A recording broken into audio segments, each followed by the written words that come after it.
ನಮಸ್ಕಾರಗಳು ಸ್ನೇಹಿತರೆ. ಇಂದು the media ಚಾನಲಲ್ಲಿ ನಾವು ನಿಮಗೆ ಹೇಳಲಿರುವಂತಹ ಕತೆ ನೋವಿನ ಮಧ್ಯೆ ಬದುಕು ಕಟ್ಟಿಕೊಂಡು ಮತ್ತೆ ಬೆಳಕನ್ನು ಹುಡುಕುತ್ತಿರುವಂತಹ ತಾಯಿಯ ಕಥೆಯಾಗಿದೆ. ಅವಳ ಹೆಸರು ಸುಮಿತ್ರಾ ಅಂತ.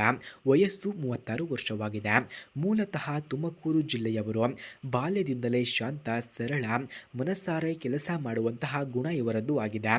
ಇವರು 25ರ ವಯಸ್ಸಿನಲ್ಲಿ ಮದುವೆಯಾದರು. ಇಬ್ಬರು ಮಕ್ಕಳ ತಾಯಿ ಕೂಡ ಆದರು. ಮದುವೆಯ ಜೀವನ ಆರಂಭದಲ್ಲಿ ಸುಖ ಸಂಪನ್ನವಾಗಿತ್ತು. ಆದರೆ 5 ವರ್ಷಗಳ ಹಿಂದೆ ಗಂಡನನ್ನ ಅಪಘಾತದಲ್ಲಿ ಕಳೆದುಕೊಂಡಳು ಎಂದು ಕೂಡ ತಿಳಿಸಿಕೊಟ್ಟಿದ್ದಾರೆ. ಆ ದಿನದಿಂದ ಅವಳ ಬದುಕು ಕತ್ತಲೆಯಲ್ಲಿ ಮುಳುಗಿತ್ತು. ಮಕ್ಕಳು ಚಿಕ್ಕವರಾಗಿದ್ದು ಎಲ್ಲ ಜವಾಬ್ದಾರಿಯು ಅವಳ ಮೇಲೆ ಬಿದ್ದಿದೆ. ಅದಕ್ಕಾಗಿ ಅವರು ಈಗ ಈ ನಿರ್ಧಾರವನ್ನ ಮಾಡಿದ್ದಾರೆ.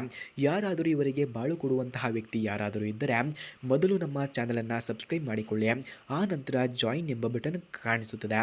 ಜಾಯಿನ್ ಬಟನ್ ಮೇಲೆ ಕ್ಲಿಕ್ ಮಾಡಿ ನಮ್ಮ ಮೆಂಬರ್ಶಿಪ್ಗೆ ಜಾಯಿನ್ ಆದರೆ ಮಾತ್ರ ಇವರ ಫೋನ್ ನಂಬರ್ ಹಾಗೂ ಅಡ್ರೆಸ್ಸನ್ನು ನಾನು ನಿಮಗೆ ಸೆಂಡ್ ಮಾಡುತ್ತೇನೆ.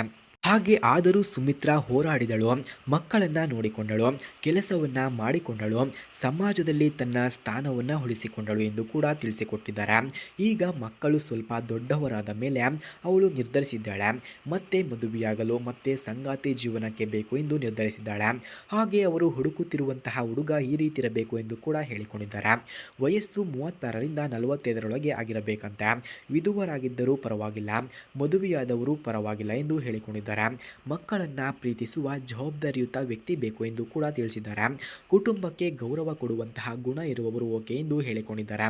ಹಾಗೆ ಅವಳಿಗೆ ಅಡುಗೆ ಮಾಡುವುದು, ಹಳ್ಳಿಯ ಹಬ್ಬಗಳನ್ನು ಪಾಲ್ಗೊಳ್ಳುವುದು, ಮಕ್ಕಳೊಂದಿಗೆ ಪ್ರವಾಸ ಮಾಡುವುದು ತುಂಬ ಇಷ್ಟ ಎಂದು ಕೂಡ ಹೇಳಿಕೊಂಡಿದ್ದಾರೆ. ಅವಳು ಹೇಳುವಂತಹ ಮಾತು ಏನೆಂದರೆ, ನಾನು ಬದುಕಿನ ಕಷ್ಟವನ್ನು ನೋಡಿದ್ದೇನೆ.